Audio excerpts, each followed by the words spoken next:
saya jelaskan tentang kitab suci Al-Quran ini. Satu-satunya kitab suci yang berumur 1400 tahun lebih. Tidak ada satu kalimat yang berubah. Jangan kalimat, huruf pun tidak ada yang berubah. Satu keajaiban dunia di mana ada kitab yang tidak berubah. Seorang profesor doktor mengarang satu buku, cetakan kedua pasti ada tambahan, cetakan ketiga disempurnakan, cetakan keempat disempurnakan, mungkin 5 kali dicetak sudah tidak laku. Al-Quran dicetak setiap saat dan tetap laku di tengah-tengah masyarakat kitab suci Al-Quran. Bahasanya bahasa mukjizat. Al-Quran bukan bahasanya Nabi Muhammad. Al-Quran bahasanya irama Allah, sehingga Quran tidak bisa ditiru oleh profesor doktor manapun saja. Indahnya bahasa Al-Quran, apalagi kalau tahu maknanya. Bismillahirrahmanirrahim. Idas sama'um fatarat wa idal kawakibun tatharat wa idal biharu fujirat wa idal kuburu bu'thirat alimat nafsum ma qaddamat wa akharat. Subhanallah, indah bahasa Quran itu, tidak bisa ditiru oleh siapapun saja. Mengapa tidak bisa ditiru? Karena ciptaan Allah. Dan Allah tantang, wa in kuntum fi raibim mimma nazzalna ala abdina fatu bi suratin bimithli. Kalau kau ragu-ragu terhadap Al-Quran yang saya turunkan kepada hamba saya, tolong kau bikin sepotong surat seperti Al-Quran. Subhanallah, sampai detik ini tidak ada sarjana-sarjana Eropa atau sarjana-sarjana Arab yang mampu untuk menandingi Al-Quran, kitab suci kita ini. Persilakan saudara baca Fathul Qorib, baca Fathul Mu'in, tolong lakukan seperti Quran. Kurang bagus apa bahasa Arab Fathul Qorib? Kurang bagus apa bahasa Arabnya Fathul Mu'in? Tapi kalau dibaca tidak bisa seperti Al-Quran. Was-sama'i datil buruj wal yaumil mau'ud wa syahidi wa mashhud qutila ashabul ukhdud an-nari datil waqud idhum 'alaiha qu'ud. Iramanya bukan irama manusia Quran ini, iramanya Allah, sehingga tidak bisa ditiru. Persilakan sudah baca kitab-kitab yang berbahasa Arab, lalu lakukan kayak Al-Quran. A'udzubillahi minasyaitonir rajim. Bismillahirrahmanirrahim. Alhamdulillahi rabbil alamin. Ar-Rahmanir-Rahim. Tidak ada yang bisa niru irama Al-Quran. Belum lagi isi daripada Al-Quran. Apa saja di Quran ada. Karena Al-Quran itu merupakan kitab suci sebagai petunjuk hidup. Tidak ada alasan bagi manusia manapun saja, kalau mereka beriman kepada Allah Subhanahu wa ta'ala, untuk tidak percaya kepada Al-Quran.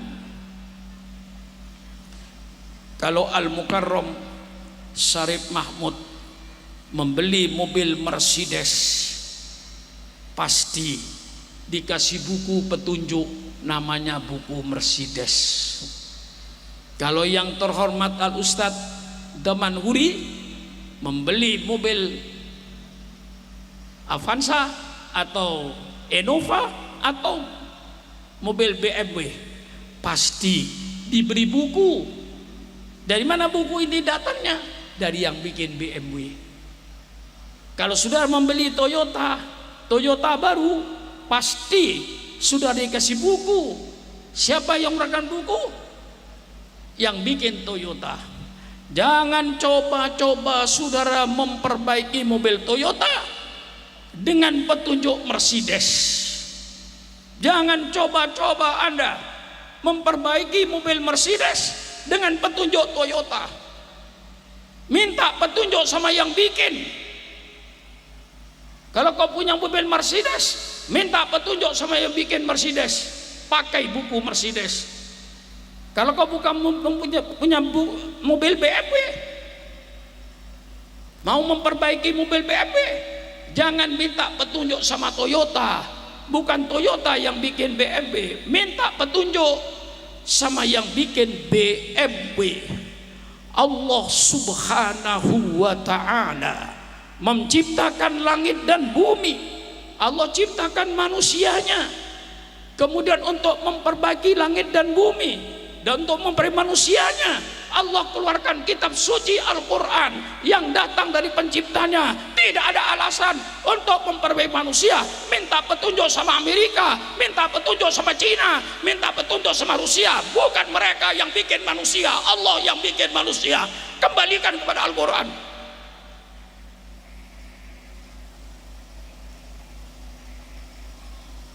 Kok sepi? Gak ada suara orang satu pun. Ini saudara-saudara, saya kembangkan secara otak sehat. Inilah Al-Quran yang datang dari penciptanya. Maka kalau saudara yakin kalau sudah diciptakan oleh Allah, kalau saudara masih yakin kalau sudah diciptakan oleh Allah, tidak ada jalan lain untuk memperbaiki diri saudara kecuali kembali kepada buku kitab yang dikeluarkan oleh penciptanya. Kembalilah kepada kitab suci Al-Quran, baru dunia beres. Ini namanya liyudhirahu ala dini kullih. Saya perlihatkan ini Islam, dan saya tidak memaksa untuk masuk Islam. Sudah masuk Islam, alhamdulillah. Sudah tidak masuk Islam, wa ma alaina illal balaul mubin. Sudah saya sampaikan, liyudhirahu ala dini kullih. Ini kewajiban saya di dalam Al-Quran ini, sehingga Al-Quran ini kitab yang sempurna. Syahrul Ramadan alladzi unzila fil Quran hudan linnas. Quran merupakan petunjuk kembali kepada penciptanya, petunjuk Al-Quran, sehingga Al-Quran berbicara segala macam kehidupan manusia. Maka kalau sekarang ada paham liberalisme, persilakan yang berpaham liberalisme. Orang yang berpaham liberalisme mengatakan bahwa kebebasan adalah hak asasi manusia. Persilakan Anda punya keyakinan semacam itu. Tapi bagi kami umat Islam, liberalisme bertentangan dengan Al-Quran 100%. Wa ma khalaqtul jinna wal insa illa liya'budun. Tidak kami ciptakan manusia dan jin kecuali untuk sujud menjalankan perintah Allah dan menjauhi larangan Allah. Allah ciptakan syukuran makmun bukan untuk semau gue, kata orang Betawi. Syukuran makmun diciptakan oleh Allah bukan untuk sakarpi dewe, kata orang Jawa. Syukuran makmun diciptakan oleh Allah bukan untuk semaunya sendiri, tapi Allah ciptakan syukuran makmun untuk menjalankan perintah Allah, menjauhi larangan Allah. Sedang mereka menganggap bahwa agama ini membelenggu kebebasan manusia. Ini wajib, ini wajib, ini haram, ini haram. Itu berarti kau membelenggu kebebasan manusia. Maka seorang pemikir daripada liberalisme yang bernama Humphrey Cox, orang Amerika, dia menyatakan bahwa liberalisme ini tujuannya untuk membebaskan manusia dari asuhan agama. Kalau manusia bebas dari asuhan agama, maka manusia akan menjadi binatang.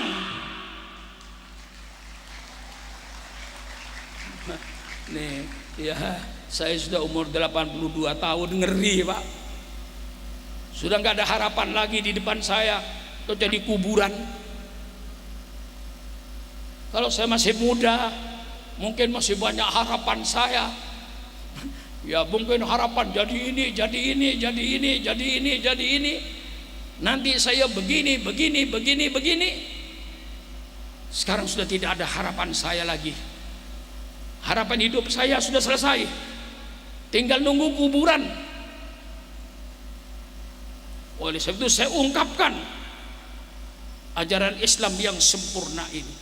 Mulai rumah tangga diatur oleh Islam dengan akad nikah yang sah. Kemudian memberikan petunjuk mengapa Islam berbicara soal rumah tangga.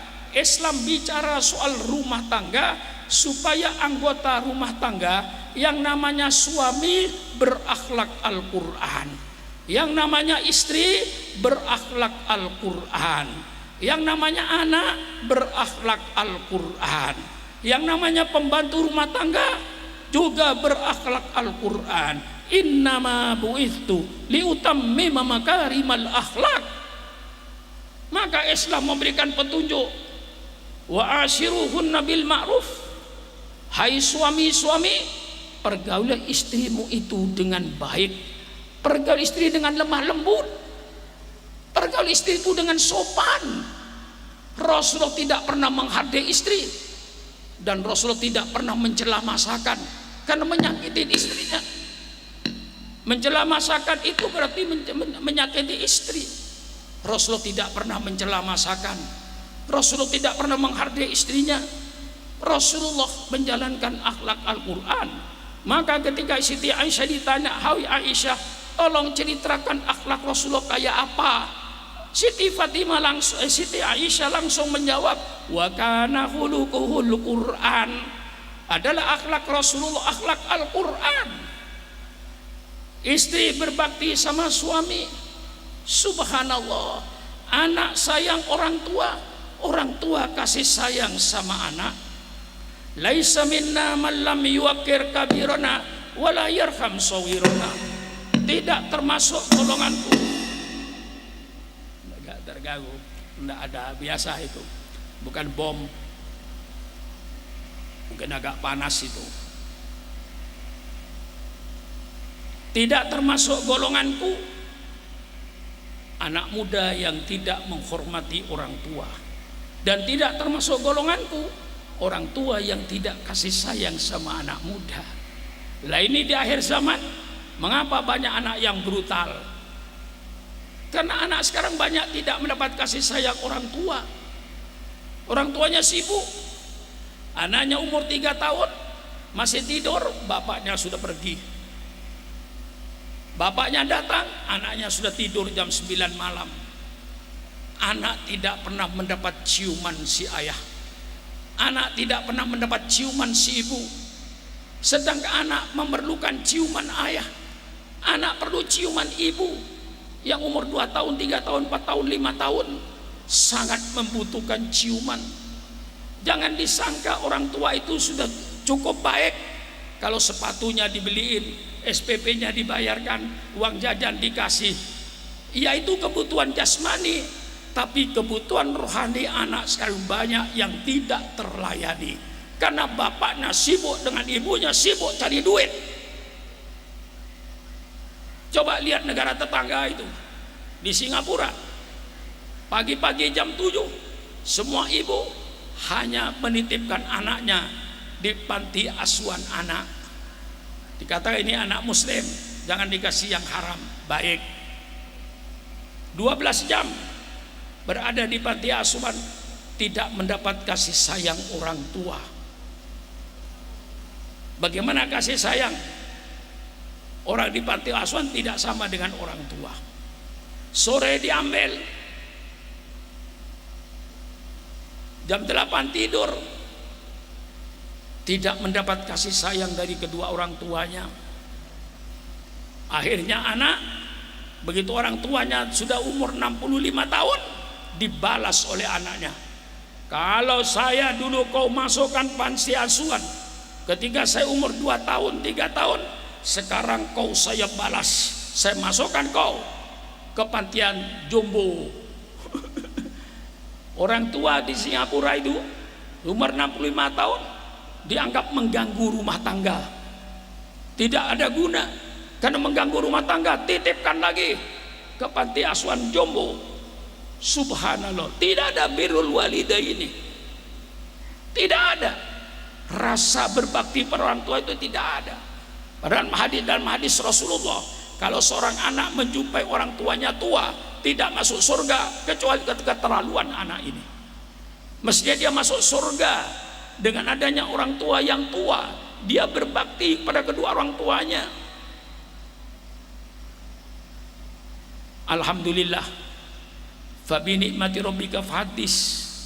Ketika saya sakit, Masya Allah, anak saya sergapnya bukan main. Yang cari ini, cari ini, cari ini, cari ini, cari ini, yang tidak saya suruh.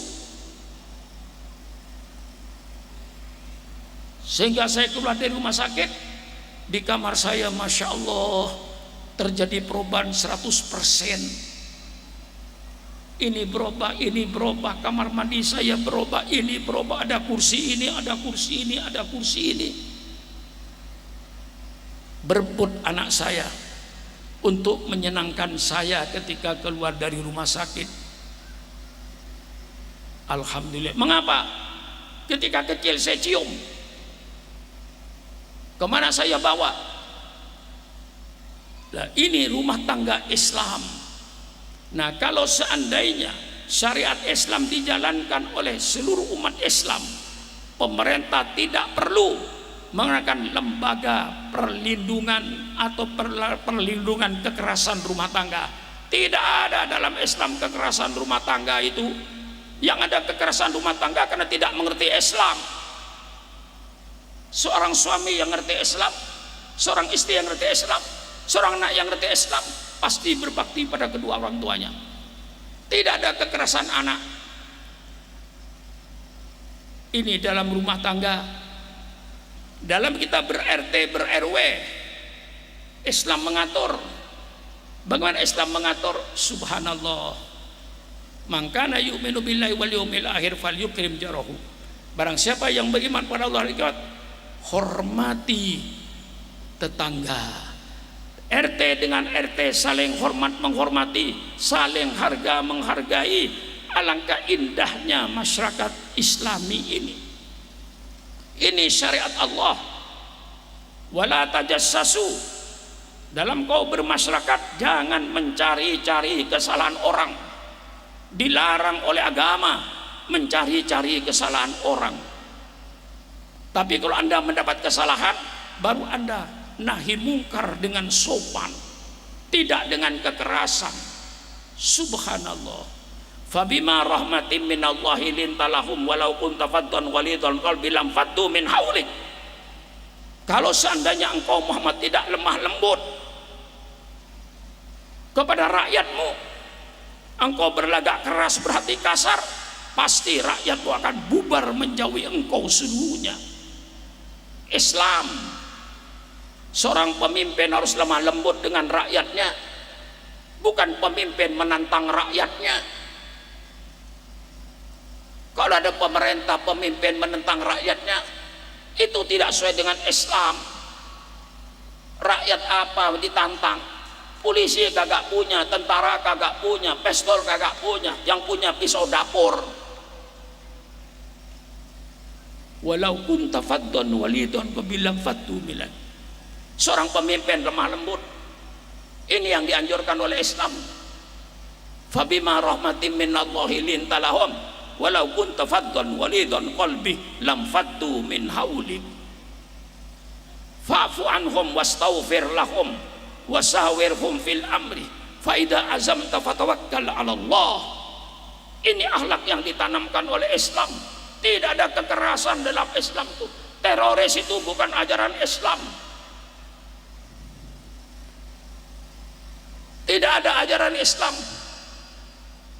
Suruh meledakkan bom di tengah-tengah hotel, meledakkan bom di tengah pasar. Siapa yang mati? Yang mati orang yang tak berdosa. Tidak ada itu dalam ajaran Islam. Kita diajarkan dengan lemah lembut. Kalau tetangga dengan tetangga saling hormat menghormati, tidak ada sifat hasud, wala tabawadu. Jangan ada yang saling marah dengan marah antara tetangga. Subhanallah, subhanallah. Wa ta'awanu 'alal birri wat taqwa. Dalam ber-RT ber-RW, Rasulullah menyatakan, Al-Quran menyatakan, wa ta'awanu 'alal birri wat taqwa. Kata-kata gotong royong yang ada dalam Islam, dalam Quran, kata-kata gotong royong itu. Saya tawarkan, ini dalam rangka liyudhirahu 'ala dini kullih. Saya tawarkan, ini Islam. Dalam bertetangga, saling hormat menghormati. Alangkah indahnya masyarakat Islam itu. Mengapa Islam bicara soal bermasyarakat? Supaya masyarakatnya di RT, di RW, akhlaknya akhlak yang sopan, akhlak yang baik, akhlak yang mulia, bukan dengki mendengki, bukan hasut menghasut, bukan fitnah memfitnah. Itu semuanya ajaran yang dikutuk oleh Islam. Habis-habisan malam ini, belum tentu tahun depan saudara ketemu saya.